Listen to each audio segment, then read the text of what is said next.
found 3 stories that take place during school lockdowns.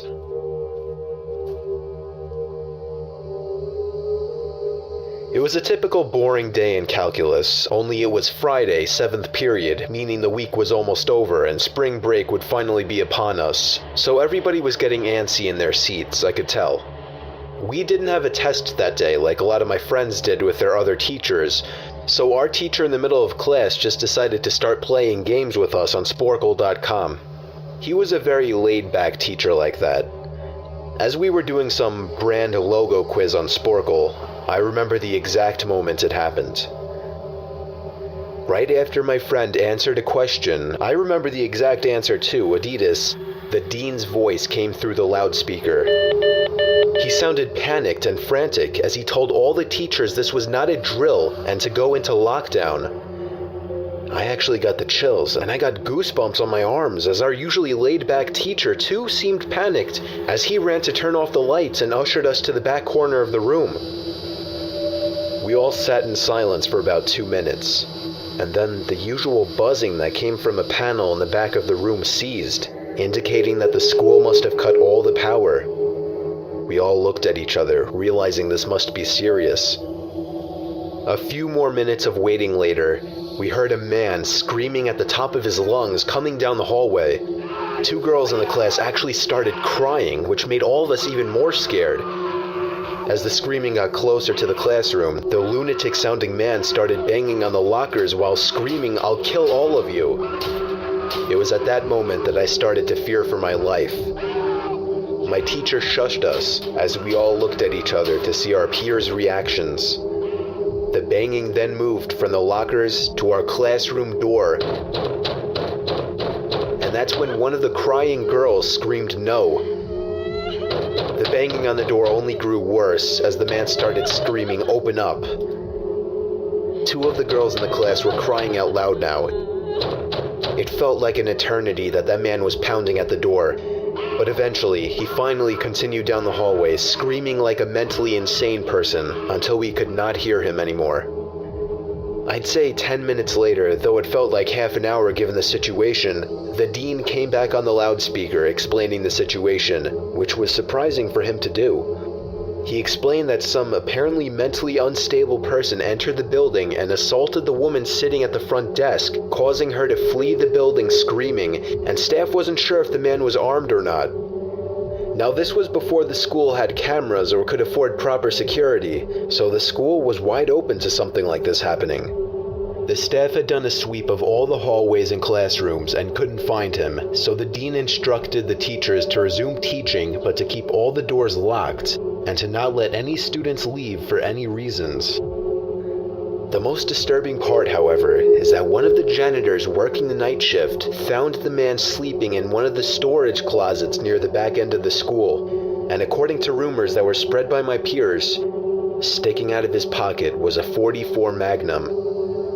The janitor must have done something stupid to wake him up, for example, leaving the closet door open, because by the time a police officer could arrive on the scene, the man was gone. My entire class, as far as I know, to this day, has no idea if this man was ever found, but I like to think that right now, he's being given the proper help that he needs.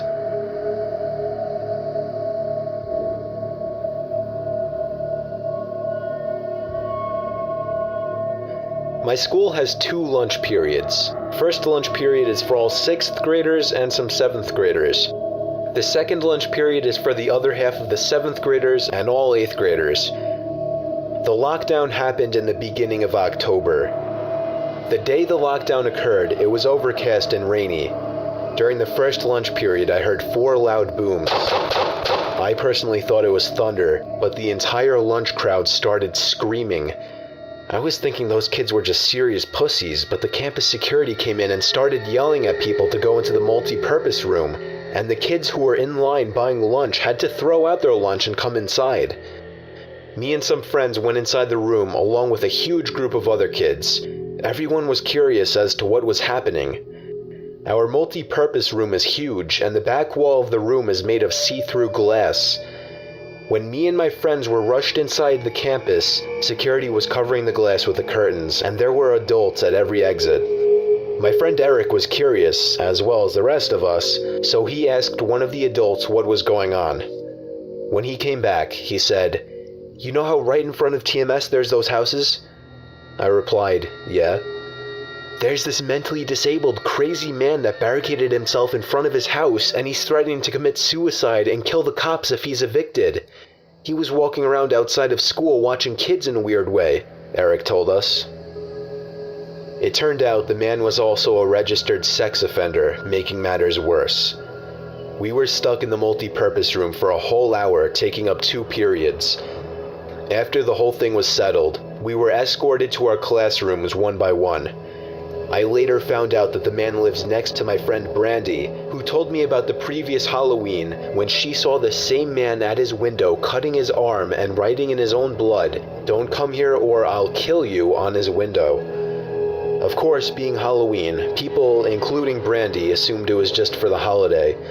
But after this horrific incident, we knew this man was mental, and we're glad he never got near us.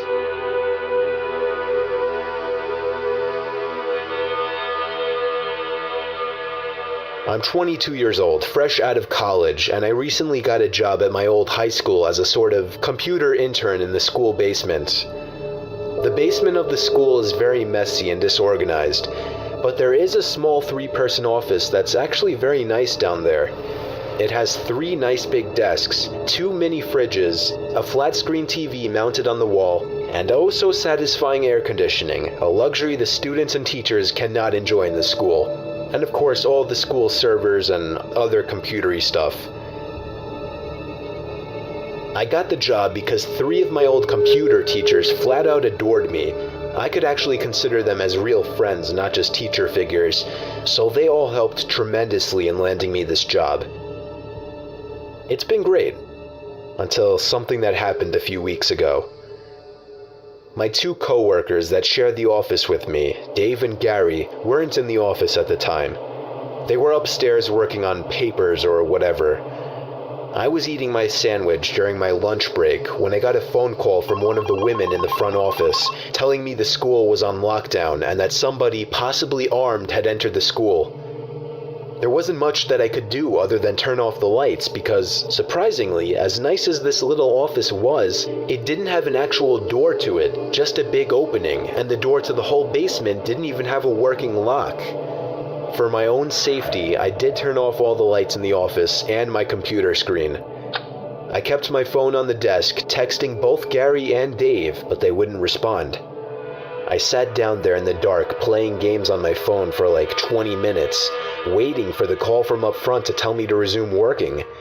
I had no idea what was happening. I couldn't hear what was going on upstairs from down here, but I was not allowed to make any calls until I was informed that the lockdown was over. Then the noisy basement door opened. As the creaking echoed across the basement and into my office, I sat up from my seat, wondering if I should call out Gary or Dave. I was eager to get some info from them. Someone then came running down the stairs, and their footsteps were approaching my office. I pushed away my chair and crawled under my desk. Somebody entered the office but did not turn on the lights. There was just silence. I can't even describe the fear I was experiencing. I felt like if I made one sudden noise, I'd be a dead man. Suddenly, my phone dinged as I got a text message. I felt my entire world shrivel up and die at that one moment as I clenched my teeth in fear. Footsteps suddenly moved closer to me until I finally dove out from under the desk in capitulation, begging whoever it was not to kill me. And just then, someone grabbed my arm and pulled me up. It was some guy in a red plaid button-up, jeans, and a reddish-black cap. He told me, "It's okay, I'm just down here hiding with you." "What's going on up there?" I whispered to him. He kind of ignored my question and asked me if there's an exit down here. I told him, "Yeah, around that way." Before he could do anything else, I asked him, "Who are you?" There was a brief moment of silence before he started explaining he was coming in to pick up his son when a teacher told him to hide. After his explanation, I checked my phone and saw the text I received was from Dave. It said, "Dude, this is fucking crazy. Some guy with a gun shot Mr. Buckley. He's wearing a red shirt and hat. Whatever you do, don't come upstairs." I was about to reread that text out loud to the man, until I realized. I looked up, and felt my stomach sink. The man seemed to catch on to my suspicious stare. Panicking, all I could think to do was to run for the upstairs. A gunshot echoed through the basement, and I could hear the bullet ricochet off something metal in the darkness. But thank God the bullet missed me, and I made it upstairs. Fortunately, police were waiting at all exits, including the basement exit, and caught the man the second he opened the door. More good news, our teacher Mr. Buckley survived the gunshot. It was later determined that the man and Mr. Buckley had some beef for whatever reason, but that was never revealed. All we know is that Mr. Buckley couldn't have done anything that would have warranted this kind of reaction. And I know that the sound of that gunshot will forever echo in my mind.